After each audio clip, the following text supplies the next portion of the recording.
We have returned on this Sunday night. The weather was pretty good for the weekend. And now we look ahead to a week where things may change a little bit. We may actually see some rain. And it might be a considerable amount of rain for places like the Ohio and Tennessee Valley where they they really need it badly. So we will take this all into account as we move ahead and discuss all the vicissitudes. There's a $10 word of the weather world, and that includes Hurricane Gabrielle and a couple of other disturbances.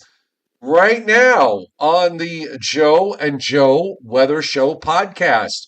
And we ask that you support the Joe and Joe Weather Show podcast by doing your Amazon shopping using our referral link that's on the top of the chat board. The link is pinned at the top of the chat board. It's also on the description of this podcast on YouTube.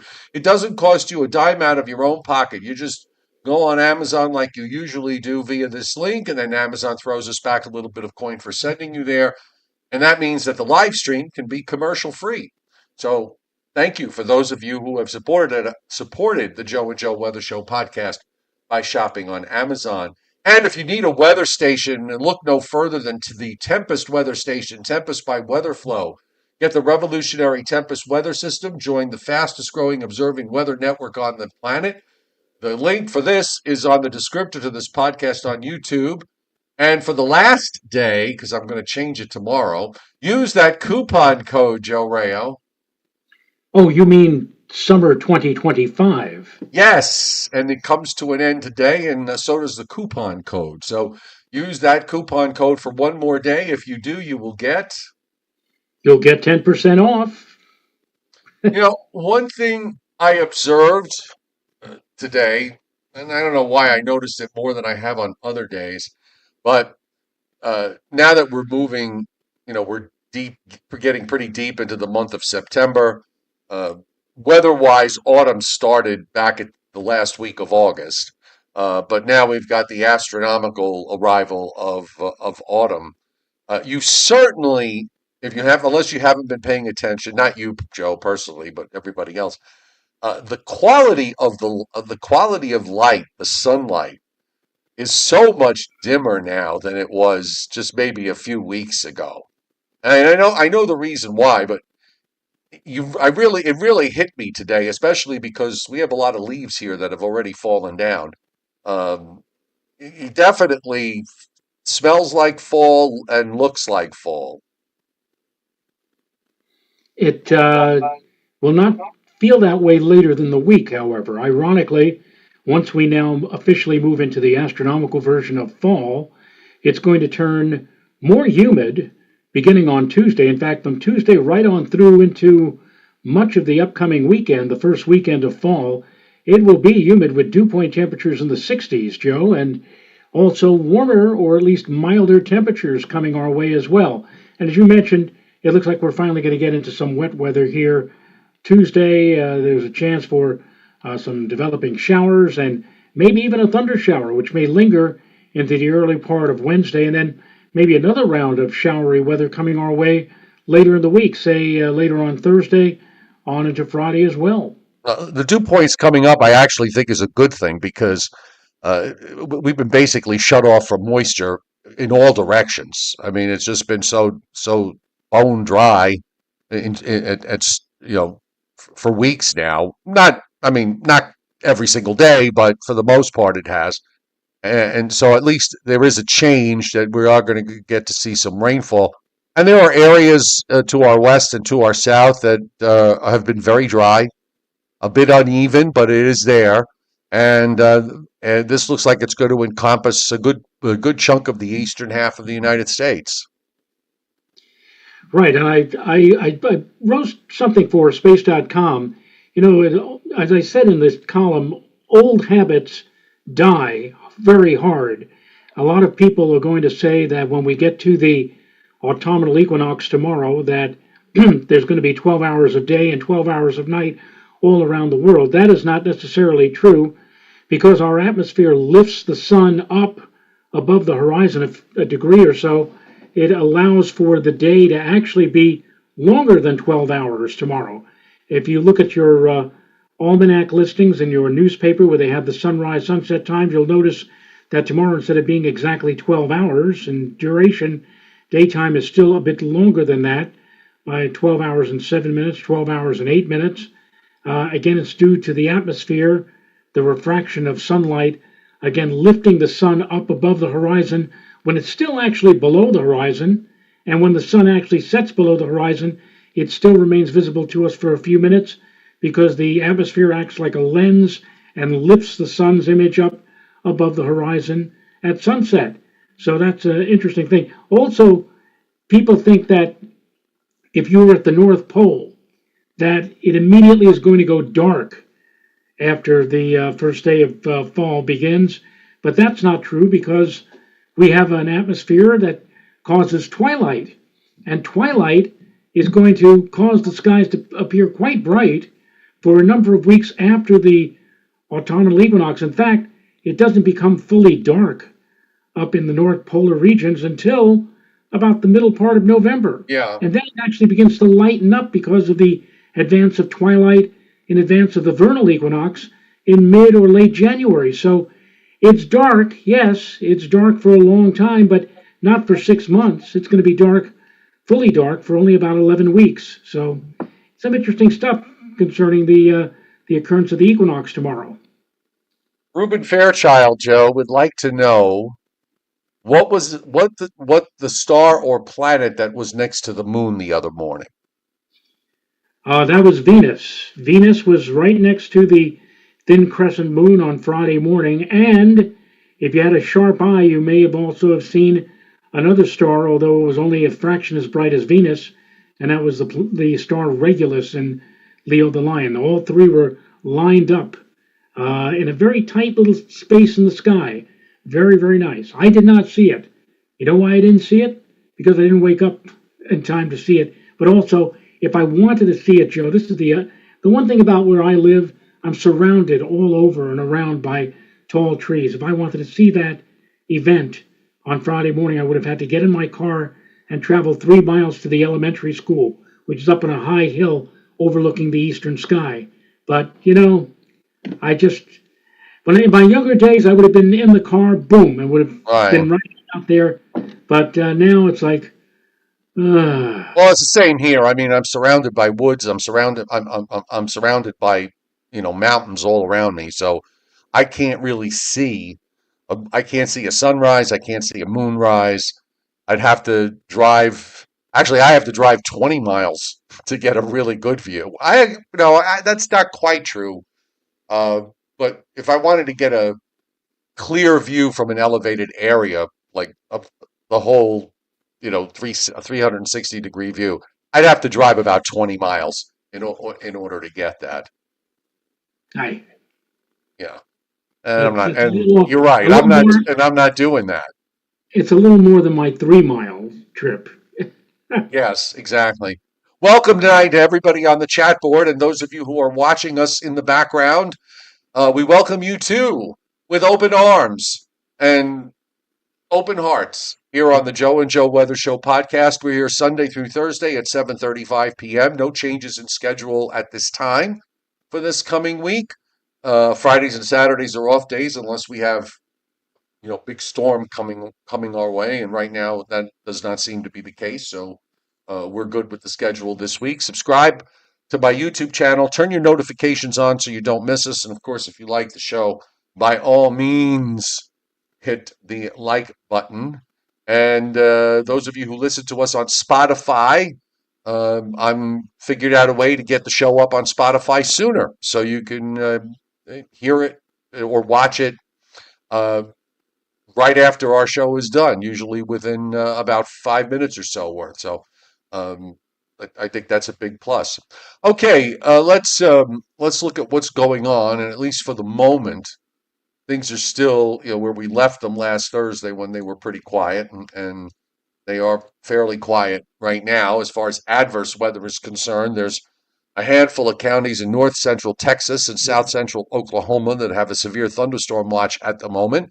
A couple of frost warnings in northern California and south central Oregon. And other than that, it's actually in a handful of counties in northeastern Montana, where they have wind advisories up. Otherwise, everybody else is just on the quiet side. Doesn't mean there's not any adverse weather going on, but it's certainly not adverse enough to constitute the Weather Service to put up some watches and warnings. And I'm having some trouble tonight with the GOES loop. Or GOES is actually having the trouble. There are missing frames in all of this.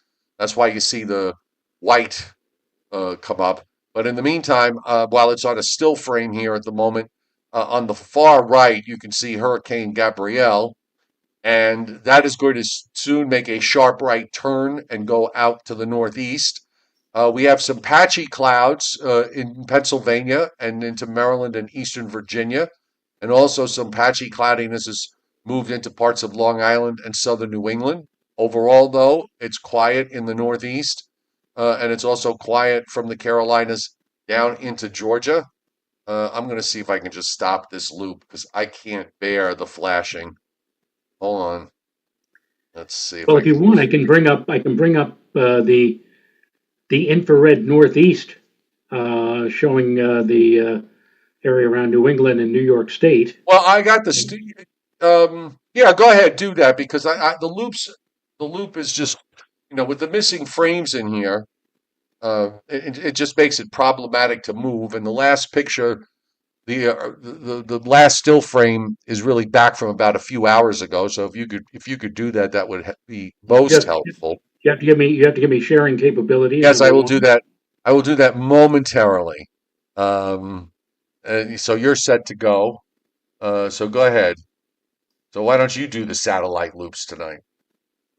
Well, this is an infrared look at the northeastern United States. It shows that there is a broad area of mid to high level cloud cover that extends from the Atlantic Ocean north and west, and actually is bringing cloud cover to portions of eastern Long Island, central and eastern Connecticut, central and eastern Massachusetts, Rhode Island, and the southeastern part of New Hampshire. But everywhere else to the west, at least including New York City, New Jersey, eastern Pennsylvania, and much of eastern and central New York, pretty much out in the clear right now with no real problems save for a few patchy high clouds and an advancement of high clouds coming in from western and central Pennsylvania. But again, notice, if you will, as they advance, they seem to be kind of breaking up a bit. So again, tonight here in the New York metropolitan area, probably we're going to see nothing worse than some patchy high clouds. Otherwise, mostly clear skies across the region. Now, that was the northeastern part of the country. Let's go to the Great Lakes, and you can see that there are areas of clouds. And also, I believe here that these may very well be showers. Whenever you see these dark shades of blue, that seems to indicate precipitation. And there seems to be some areas like are blowing up right before our eyes near Toronto and also in the immediate vicinity of, let's say, Chicago. There are also some clouds, thicker clouds over portions of the Ohio Valley as well. Anyway, anywhere in particular that you like? I wonder if we can get a view of the hurricane here. No, this is San Juan. Um, I thought well, maybe. why don't you go to um, well, I mean, there's some stronger thunderstorms back in parts of Missouri and western Illinois, and down into Arkansas and southwest Missouri and to northeast Texas. Why don't we take a look at those?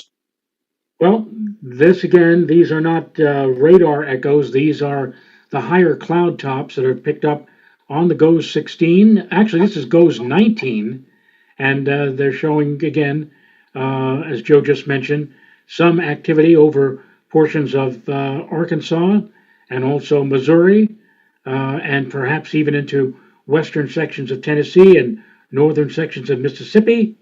And again, this looks like blow off from thunderstorm activity over extreme southern Oklahoma on into northern sections or northeastern sections of Texas. Okay, sounds like a plan there. All right, I'm going to switch over then. We'll go to the radar and take a look at what's happening. And there you can see it's actually about a lot busier than it's been in a long, long time. We've got some showers going on the west side of the Appalachians, and even a few thunderstorms in the mix in eastern Ohio. There's actually a complex in northwest PA that's moving into southwestern New York, also down into West Virginia, and then a few more storms in western North Carolina. And there's actually some activity near me, just to my west and to my north. Could use a little rain around here. The other cells that are of consequence, we've got some cells southeast of Chicago. You can see there's a complex here at northwest of St. Louis, going up along the border of Missouri and Illinois. Some showers and thunderstorms moving across that border to the Illinois side.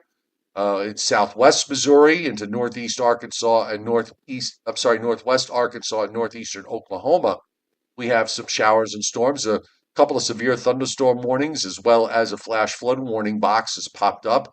And in a complex around the Dallas-Fort Worth area, just northwest of Dallas-Fort Worth, we've got some thunderstorms, a little small line segment moving southeast. And to the northeast of Dallas-Fort Worth, we've got two working severe thunderstorm warnings right now as of 7:53 in the evening, Eastern time. Showers in Southern California, Joe, raining in San Diego on September 21st. We've got showers and storms in southeast Arizona going on. To the north, we have got scattered areas of showers and some storms in northeastern Nevada, northwestern Utah, scattered around Wyoming and western Montana, further up north into North Dakota. So pretty busy here from the standpoint of what's on the radar. The Storm Prediction Center, we do have a severe thunderstorm watch, as we mentioned, in that area that's in Texas. And you can see the blue box there. And it also extends into a few counties into Oklahoma.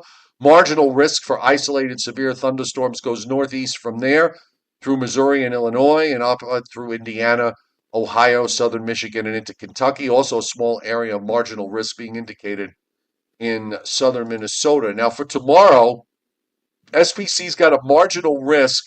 Again, the west side of the Appalachians, western Pennsylvania, western New York, western West Virginia, central and eastern Kentucky, a good chunk of Tennessee, and a tiny little sliver in northern Alabama. Almost all of Ohio is in that marginal risk. Then we have a second area with marginal to slight risk that goes from northeast Texas northward into Nebraska and then northeast from there into southern Wisconsin, and a small area in Oklahoma and southern Kansas where we have a 2% tornado risk. And on day 3, and this is Tuesday into Wednesday, as Joe mentioned, mentioning the chance that there could be a thunderstorm or two in the mix on later Tuesday or into Tuesday night. That's in an area of general thunderstorms that goes from Maine to Texas and back to southeast Arizona. But there's a marginal to slight risk being indicated in northeast Texas and up into southeast Oklahoma, just about all of Arkansas, northern Mississippi, into western and central Tennessee, and into western Kentucky. This is the map I think is probably the most exciting map of the night. If we ever had, what's the most exciting map of the night? I think it's this rainfall forecast map because of what we're seeing being forecast basically from eastern Oklahoma and southeast Kansas, northeastward through the lower and middle Ohio Valley, running into Ohio, West Virginia, and Pennsylvania, a very large area of at least 1.5 inches. The red areas you see are 2.5, and then those orangey areas are 3 to 4, and that little sliver that you see in northern Tennessee, southernmost Kentucky, that little sliver there, that's a area of 5-inch plus rainfalls. So for the first time in a couple of weeks, we actually have a fairly widespread area of rain that we're going to be accumulating rain that we're going to see. And the areas in the Northeast are looking at anywhere from a 1/2 inch up in Maine to maybe upwards of about 1 inch or so, or 1 inch plus in New York State. And then that extends down into Virginia, where we have 1.5 inch plus amounts, and even into North Carolina. So, an ample amount of rain. Last we looked at the drought map, it was, getting a little more populated with abnormally dries and and drought conditions in some places. So this certainly will help the cause. It certainly will help the cause. It will not diminish the drought situation immediately in any one given area here in the tri state area, but hopefully we'll be seeing more of this as we move into the upcoming fall season. Now, I remember last year, October was the driest month on record at Central Park. Until all the way back to 1869, there was only 1/100th of an inch of rain that fell last October at Central Park, an incredibly dry month. I suspect it will not be as dry this October. In fact, if anything, the way things are sometimes in weather, who knows? We may have a lot of rain in October. I can't say that based upon any specific outlook, short or long term. But anything that's over a hundredth of an inch this month of October will certainly be much greater than what they had last October. Oh, no question. I'm trying to see if I can get if this next loop when we start talking about the tropics, we'll see how this one goes. Otherwise, I can pull up a still frame of this. That's not an issue. But let's just see what the loop does. But you can certainly see where Hurricane Gabrielle is. It stands out there in the middle of the Atlantic Ocean. It's passing well to the east of Bermuda, so it's not an issue. We also have a tropical wave, and there's some curvature to this, so there might be a little bit of a low center. Nope, we got the frame thing. Okay, let me see if I can get a still shot here. Just a second. Um, let's see. Okay, all tropical channels. Uh, well, let's try the this size photograph. Nope. Goes is having issues for sure. All right. Well, at least you got to see a sneak peek of this, and oh, of course now it comes up. There we go. So again, this is there are a couple of disturbances that are being watched aside from Gabrielle. So let's take care of Gabrielle first. And at 5 o'clock, it was at 28.5, 61.7. Still moving north-northwest at 10, but probably for not too much longer. There are no watches up for Bermuda, by the way.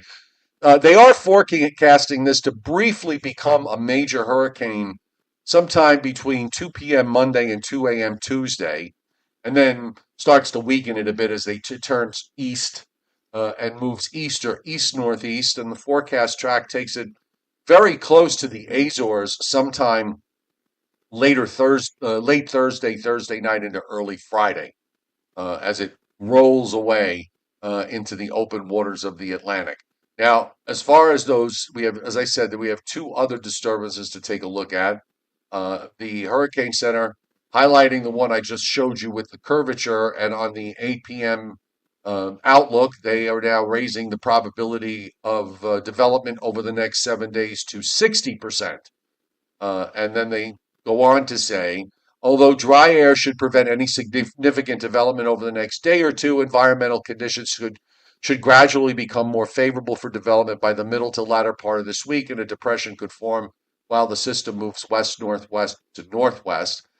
Then there's another area that they're highlighting in the Atlantic to the south of that, actually to the east, to the west of it, and then to the south of it, where it covers the Leeward Islands, and then into the eastern Bahamas. We have an area here that the Hurricane Center is indicating late this week, the system is expected to slow down and turn more northwestward to the north of Hispaniola.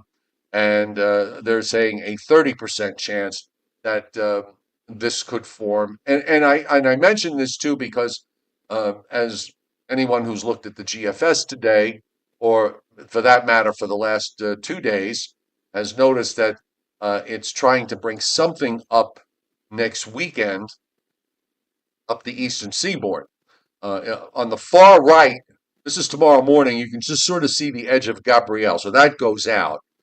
And something forms, and it's going to be from that second disturbance, most likely. Something forms here in the Bahamas and then intensifies as it moves northward up the east coast and makes it almost to the south shore of Long Island before it turns eastward and goes out. Now, um, I will point out that if you look at what the European is doing and what the icon is doing with this, it slows it down much more. And as a result, the GFS is so much faster in bringing this further west that it wants to hook it up with this developing low that we're going to see later this week see it on the European in southern Illinois and southern Indiana. Well, that hooks it up with that trough and tries to bring it up the East Coast. But the European, the Icon, and to a lesser extent the Canadian are much slower with this system, and it completely misses that trough. And you can see it just kind of sits out there northeast of the Leeward Islands next weekend, and then eventually it just goes north and northeast and stays offshore as a big cool high sweeps into the eastern part of the United States. So, you know, the I don't know what's in the minds of the folks of the Hurricane Center. I mean, I kind of can sort of read into the outlook that they're thinking that maybe the GFS idea of it moving faster for a while is for real before it slows down. But it is going to slow down, and what happens late this coming week or this next weekend is going to really hinge on that with what's going on in the upper air in the eastern part of the United States. Well, it's still over a week away. Not over a week; it's a week away, and a lot of things can change. We'll probably have a much better handle on this when we get to the middle and latter part of the week, Wednesday and certainly Thursday, as to exactly what we can anticipate. Not to say that if it does come straight up the eastern seaboard and douses us with significant rainfall, that's going to hurt any. A lot of the farmers, I'm sure, a lot of the people would like to see a bit more in the way of moisture, but at the moment at least, it looks like we're going to be in line for possible wet weather into next weekend, the first weekend of fall. Whether or not we get a heavy dose, well, again, keep your dial tuned to Joe and Joe, and we'll certainly be the ones to tell you what for. Well, all the models have this upper trough that forms to our west, this cutoff low that forms in southern Indiana. And runs almost north-south from there down to the Gulf states. So if you wind up with a system the way the GFS has it, where it comes around this upper high that builds near Bermuda, it kind of squeezes in between, and the flow along the East Coast, because of this trough that's to the west, is going to be southerly. Now, if the system winds up slowing down and never getting into a position where it can interact with this trough, then you're going to see something that's going to wind up staying offshore. And that's what the other models seem to be arguing. The GFS wants to take that cutoff low and basically capture the tropical system and just catapult it right up the coast, which is not, out of the, it's not out of the realm of possibility. But when you look at the other models, Joe, they really do slow this down significantly far sooner than the GFS does. So if you look on the European, for example, the system is out at 60 degrees west as opposed to being at 75 next Saturday. And you have that trough like the GFS has, but it's just too far to the east. And then, of course, with the northwest flow that eventually takes over from the Great Lakes to New England come early next week, it would just take anything that's out there and just shove it out to the northeast anyhow. So I think the bottom line is to look to see if this tropical system does indeed, or the tropical wave, does indeed slow down as the European and the icon suggest, in which case this is not going to be a problem. We are going to get rain from the upper trough to the west. That is going to happen, okay? But as far as the tropical system getting involved, if the tropical wave doesn't slow down, then it doesn't get involved and it gets kicked out to the east. To me, it's a pretty straightforward idea. And we'll see. That's all I can say. I mean, it's 7 days ahead of us, and a lot can change, and we'll see how this all pans out. And as I said, we'll certainly know a lot better by mid and late week. And in the meantime, what we are going to be dealing with is a decent Monday. The flow actually for the, we finally get out of an ocean wind that turns more southerly, which is, somewhat onshore, but not completely onshore. And then we have a front approaching Tuesday, probably going to warm up considerably ahead of it into the 80s again. And then we see the front go by with maybe some showers and storms Tuesday night. Then a break or slight break, and then you see this developing low with that next upper trough there's a low there, 1007 low near St. Louis that makes its way up through Indiana and into southeastern Michigan. And that, of course, swings a cold front to the eastern seaboard with some rain and maybe some thunderstorms in the mix, too. Uh, Maybe this could be like WPC is suggesting. And then once that goes out, again, assuming we don't have what the GFS has, will dry out early next week and then bring down some cooler air out of Canada. I mean, that's pretty much how what we're seeing. The other thing I would just point out, like for places, for example, you can see the precip is pretty intense on Tuesday across Kansas, eastern Kansas, and into Missouri, and in Illinois and Indiana. So we do see the models producing some significant amounts of rainfall. And as we check out, I'm going to check out the total accumulated precip here. In fact, I'll go a little tighter so we can get a bigger view. A lot of rain here. We're talking in those purple areas of 4 and 5 inches being indicated by the European across parts of Missouri and Illinois, northwestern Kentucky, Indiana, into western Ohio. This is through Thursday, by the way. Not a whole lot here in the Northeast until we get to maybe Friday on the European, when it starts to put down an inch or two, and in through next weekend. If we look at the GFS, that's going to have the tropical system in there. The GFS is a little different in that it's got the moisture in the lower Ohio Valley. It's got it a little more to the south. And then you see the moisture trail from the tropical system coming straight up the coast there early, late next weekend, early next week. But as Joe said, we're not going to really know for a couple of days which models have the better handle on this tropical wave that's going to be the cause of all of this. So we'll see. Frank Scalera on the chat board says he thinks the Rockefeller ice skating rink is going to open up October the 11th. He says, I can't believe how time is flying. Yeah, indeed, it is. We're going to be soon seeing a lot more in the way of the winter sports and the winter events coming our way, almost forced upon us, even before it does get really cold here. But time is flying. I can't believe that we're already coming on the final days of September soon. Are you ready for Briller Jeopardy? I don't know who has it. Do you have it or I have it? Well, I have it, but before we get into that, I do want to say, and a few people on the chat board have already mentioned this, about the fact that our good friend for as long as Joe and Joe has been around, Dennis Cassia, sadly passed away this past Thursday. And I just thought I'd do a little bit of a tribute to our friend about who he was and what he did. Here is a view for those of you who didn't know what Dennis looked like. That is Dennis. And he had a very interesting life. For those of you who are unaware, he was a person who was involved with firefighting. He, besides being an assiduous amateur astronomer and a very talented astrophotographer, he had some amazing pictures of fireball, meteors, and all sorts of stuff, eclipses of the sun.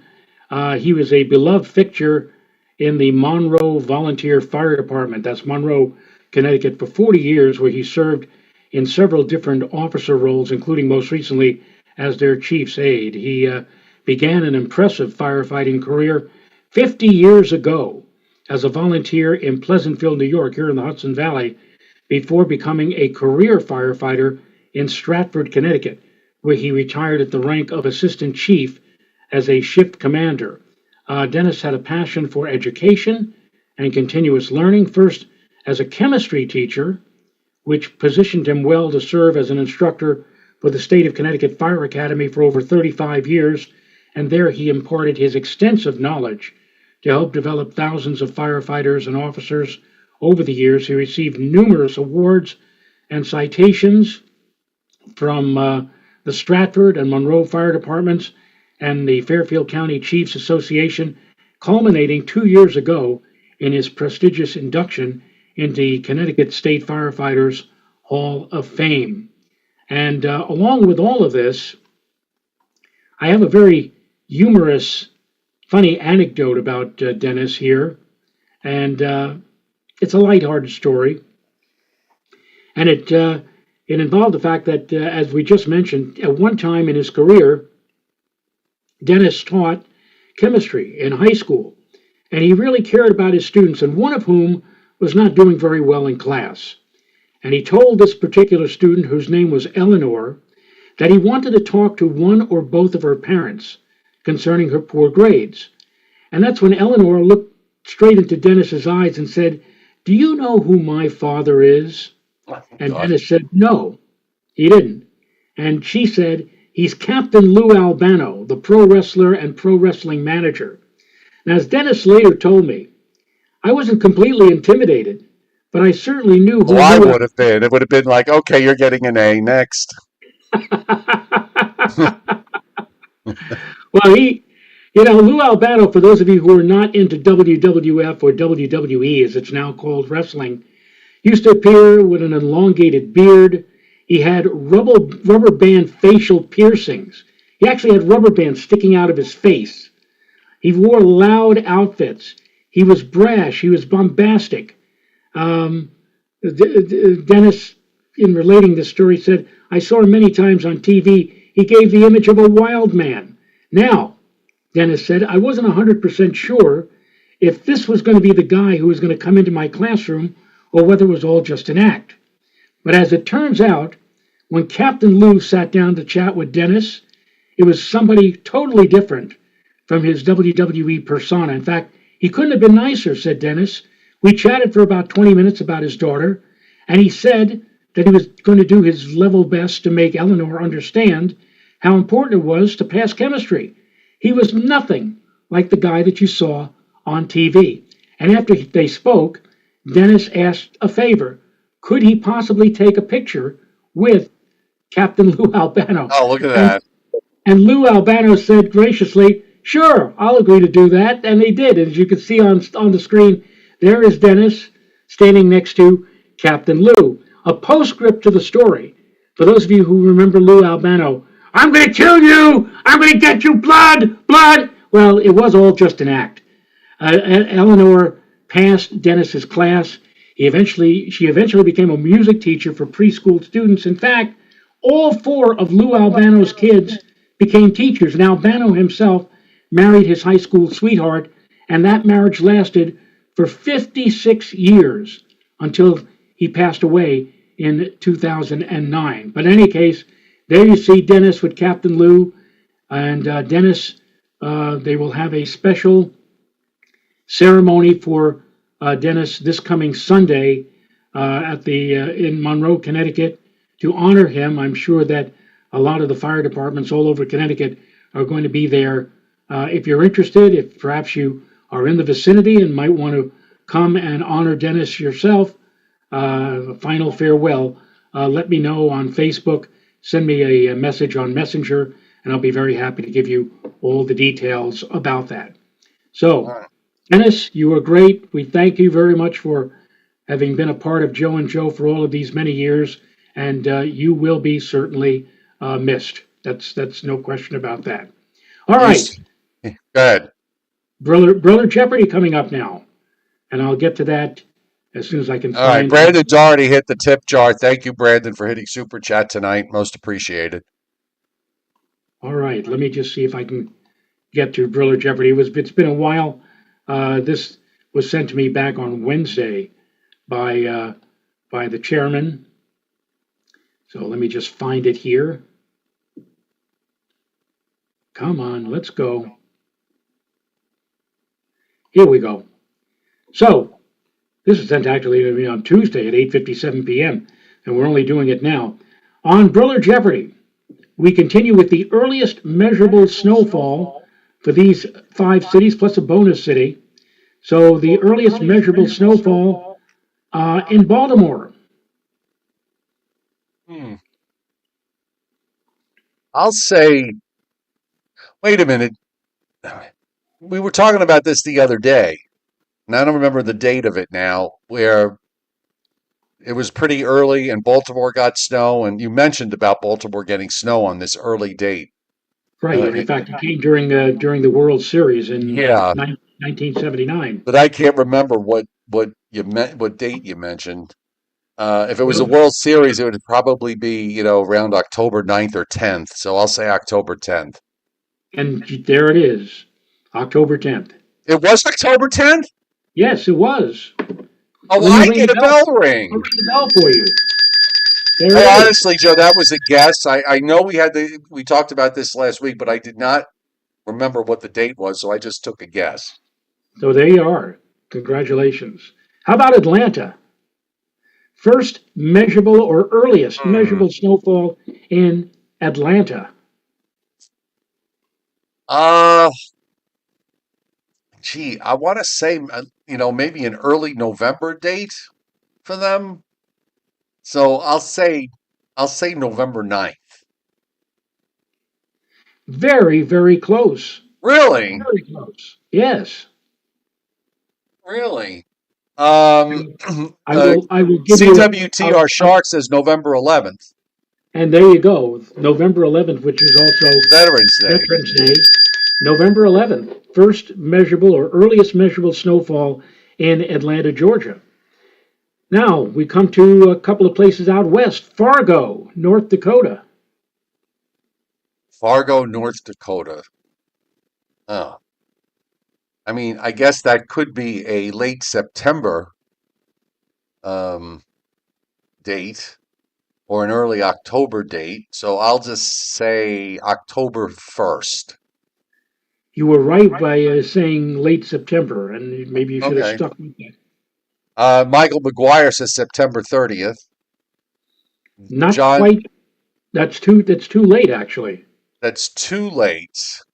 Wait. Oh, okay. So it's earlier than that. All right. John M says September 27th. Still too late. Patrick Darcy says September 23rd. That's too early. Okay. So So we're circling around, aren't well, how we? about September 25th? That splits the difference. How about that? 3 months before Christmas in Fargo. Earliest measurable snowfall was September 25th. And the chairman, Scott Briller, it's a super chat. Thank you very much for doing that, for hitting the tip jar. What's the next one? He mentions also on his super chat hit, he said several times on Briller Jeopardy, Dennis defended me when the topic fell flat. I will definitely miss him. We all will. Scott, no question about that. Billings, Montana. Oh my, that could easily be a September date. Uh, I'll say, I'll give you a hint, Joe. It could almost easily be an August date. yeah, I was gonna say. Um, all right, I'll say September 3rd. That's a little bit too early. I'm Too sorry to early. lead you astray or whatever, That's but yeah, okay. Well, Bobby Livingsworth says September 9th. that's slightly too late. Slightly too late. Patrick Darcy, it's September 5th. A little bit too Too early. early. Okay, so it's between the 5th and the 9th. Christina Pedia says the 6th. That's still And William Uber says the 7th. Michael McGuire says the 7th. all of you who said September 7th. There you go. How about Birmingham, Alabama? Oh, Birmingham. Well, Atlanta said you said it was November 11th. Yes, So I'll say for Birmingham, I'll say November 15th. well, you're right in that it's a November date. It's not quite that early compared to Atlanta. Okay. John M says November 24th. My goodness, how do you like that for a Boy, guess? People There getting you go. people hitting home runs tonight. November 24th. And here's the bonus city for the earliest measurable snowfall in Caribou. Caribou. I guess that could. I mean, that certainly could be a September date. Um, I'll say September 12th. Not that early, Joe. Not No. that early. Okay. Jason Schaefer says the 20th. Chuck Cardillo the 21st. Still a bit on the early side. Frank R the 23rd. Still early. Scalera the 28th. Snake Country for the 28th. Okay. So it's either the 29th or the 27th. So I'll say the 27th. Should have said the 29th. Should have said the 29th. There you go. That, Which is what Mike Waterhouse Bonsai took the other side of that trade. Yep. All right. Okay. And with respect to Dennis, every morning, whatever my first post of the day was, either on YouTube or on Facebook, when I put up my weather in a minute video, he was always there to give me a top of the morning. And I didn't always get a chance to respond. But I did try to respond back as often as I could. And you will definitely be missed. And we lost Vincent Croce a few weeks ago. Now with Dennis, let's just hope and pray that this doesn't happen in threes, okay, and that we're done for a while. Well, for me, it has happened in threes. This is my third Right.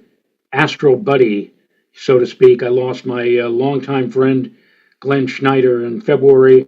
Probably he had an encyclopedic knowledge of eclipses, both lunar and solar. Fred Espenak, formerly with NASA, he passed away in June, and now Dennis. This has been a tough year for me on a personal note, and I hope, Joe, that we're not going to have to deal with stuff like this for a long, long time to come. Well, You're in I good agree. hands, aren't you? I agree. All right. Let's we'll wrap it up here, folks. I hope you all had a great weekend, and hope everything goes well for the week ahead. Joe and I will be back tomorrow night at 7:35 p.m. Eastern Time, and we'll have a new coupon code for Tempest by Weatherflow, so you can take a guess Tomorrow at what night, they. you'll find out whether Joe will use for the new coupon code Fall 2025 or Autumn 2025. Yeah, I'll make that crucial decision at some point in the next 24 hours. I mean, yeah, Okay. but if you think about it, of the four seasons, fall and autumn, the fall is the only one with two different Two, terminologies. exactly. All right, everybody have a great night, and we'll see you tomorrow. Good night, folks.